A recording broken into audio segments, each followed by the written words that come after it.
Now live from his EIB studio in Florida. Rush, welcome back to Fox News Sunday. Always good to have you, sir. Thank you, Chris. It's great to be here.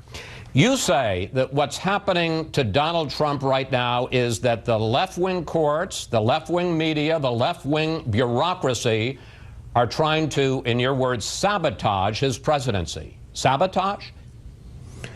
Well, actually, I do. And it's driven by two things, actually. The first thing that's going on, Chris, in my view, it is preposterous to believe that the Russians had any effect on the outcome of voting in this country. It's absurd. There is no evidence. Zilch. Zero. Nada.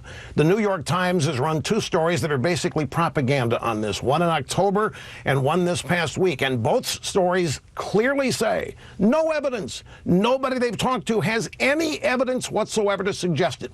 The second thing I think that's important for people to remember, people that voted for Donald Trump, people that support Donald Trump, really, really believe that they were going to lose the country if Hillary Clinton won. This is not an idle thought. It's not an exaggeration. They really believe that the country as founded was up for grabs. It was over if Hillary had won, if the Democrats had another 4 or 8 years to do what they do with the judiciary and so forth. So those two things, and I think if you try to understand both of those, not you personally, but people have a much greater ability to understand Trump and his supporters if you can intellectually accept those two premises. You also use a phrase which I have to say that I only heard for the first time in the last couple of weeks, the deep state. And that's the notion that there's an Obama shadow government embedded in the bureaucracy that is working against this new president. I think some folks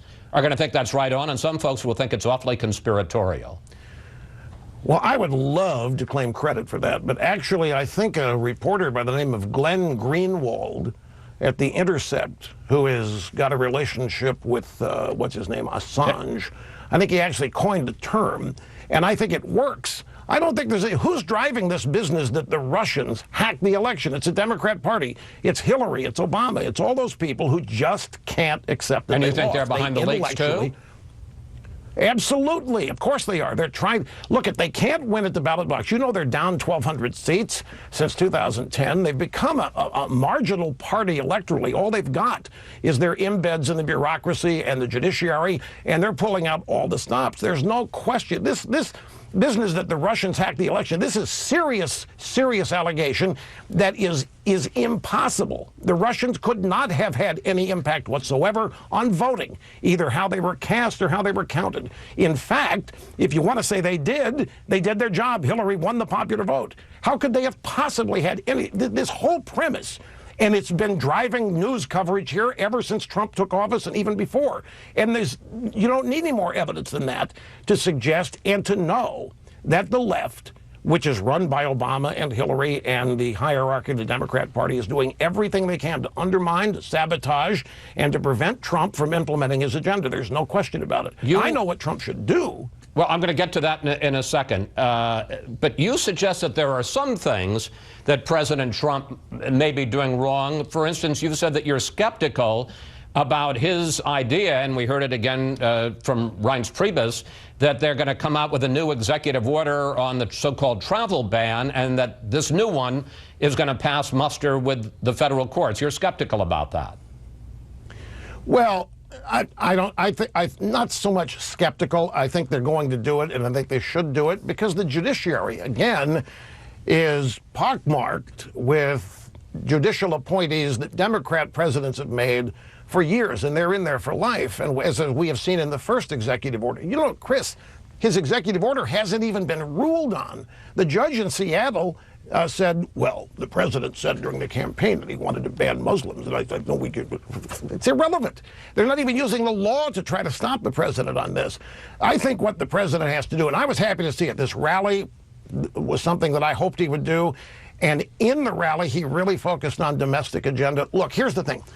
Donald Trump has nobody helping him other than the people that voted for him. Obama had the media. Obama had the judiciary. Obama had all kinds of support. At an Obama press conference, a typical question, what enchants you? I mean, Obama was never challenged seriously by the media. Trump doesn't have any of that. He's got to keep his supporters on board. He's got to keep them revved up. So the rally was great. But the thing that will really make all this Russia stuff and all this deep state stuff not take hold is getting to work implementing the repeal of Obamacare, getting to work and really doing tax reform, and getting to work and really shore up our borders, because that is the primary area where people that voted for Trump felt that we were on the way to losing the country. We've even lost the definition of immigration. Immigration today, if you listen to the left, equals anybody who wants to come into the country should be allowed.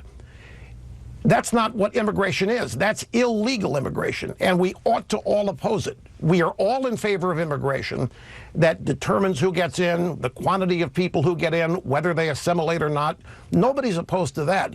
But immigration has been defined now as people flooding the country who are non-citizens, and that's called immigration according to the culture of the left. And we're just ruining our opportunity to stay together as a people with a common culture. I want to get to this question of focusing on the domestic agenda, because interestingly enough, that's something you've been saying. He needs to focus on the key things that would improve people's daily lives.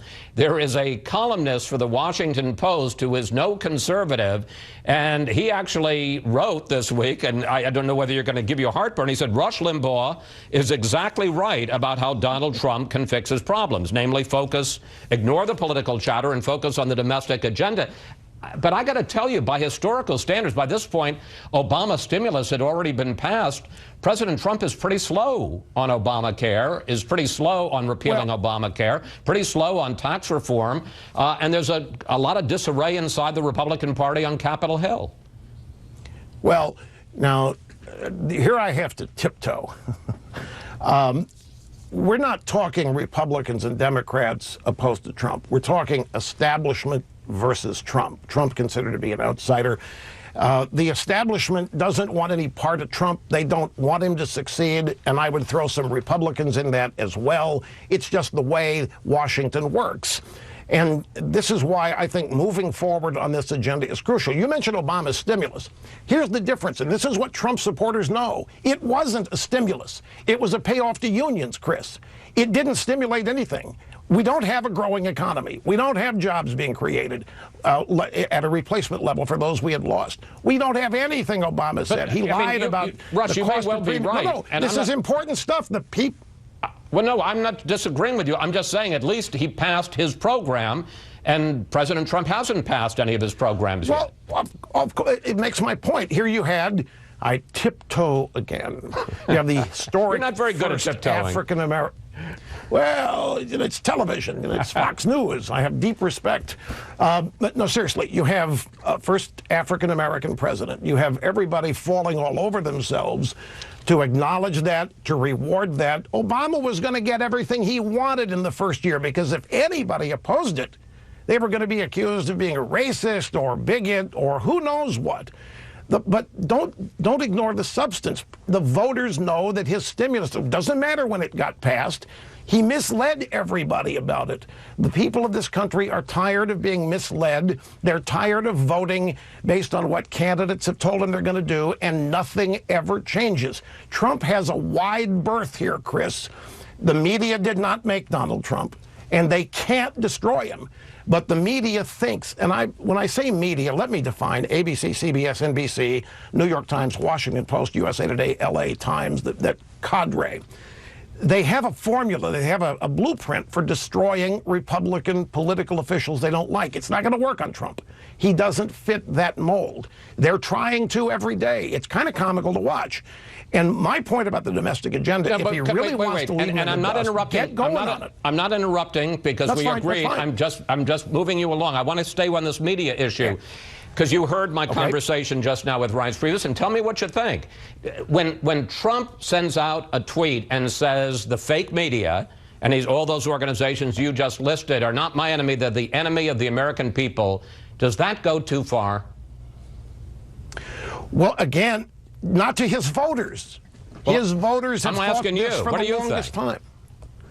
I think that there's something to it. Enemy of the people, enemy of the state, they're enemies of Trump. And Trump won the election.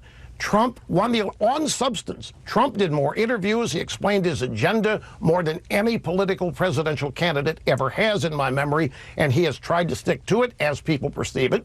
And this effort to stop him, this is what people conclude. Anti-American, anti-this. It clearly is anti-Trump. And Trump has a connection with his voters that most politicians don't have. I understand it perhaps better than anybody in media. And that connection that he has is not anything that anybody else can break. Only he can break it. And I got about a minute left, so I'm going to ask you to keep the time on this. Is that all? As you look, no, you've been doing great. As you look at where they are 1 month in, is he in good shape? Is he in trouble? What's the state of the Trump presidency? 1 minute. My impersonation, well, it depends on who you ask. If you ask the media, they want people to believe that it's chaotic and falling apart, and it's already over. Trump's defeated. He doesn't know what he's doing, and everybody's running away from it, and we've got people in the deep state trying to sabotage Trump in order to save America. I think he's doing exactly what he said he was going to do, and at the bottom line, I don't really think he's fazed by all of this. I know Donald Trump. He's a winner. He's committed, and he has intended all along to do what he thinks is necessary to save the country. So perceptions are what they are. Keep an open mind. We're only 1 month in, and he's got 3 years and 11 months to go. And his supporters have nowhere near gotten to the point where they're worried or want to abandon him. They hope he hangs in. They hope he just continues to stick it to them. And they want to see this agenda moved. And believe me, that's the magic here. Get tax reform, Obamacare repealed, and he's free. Rush, thank you. Thanks for coming in today. Always good to talk with you. Please come back. Thank you very much, Chris, and I appreciate this very much. I really do. Always a pleasure. Up next, we'll bring in our Sunday group to discuss President Trump's effort to seize control of the narrative from the media. Plus, what would you like to ask the panel about the president's first month in office?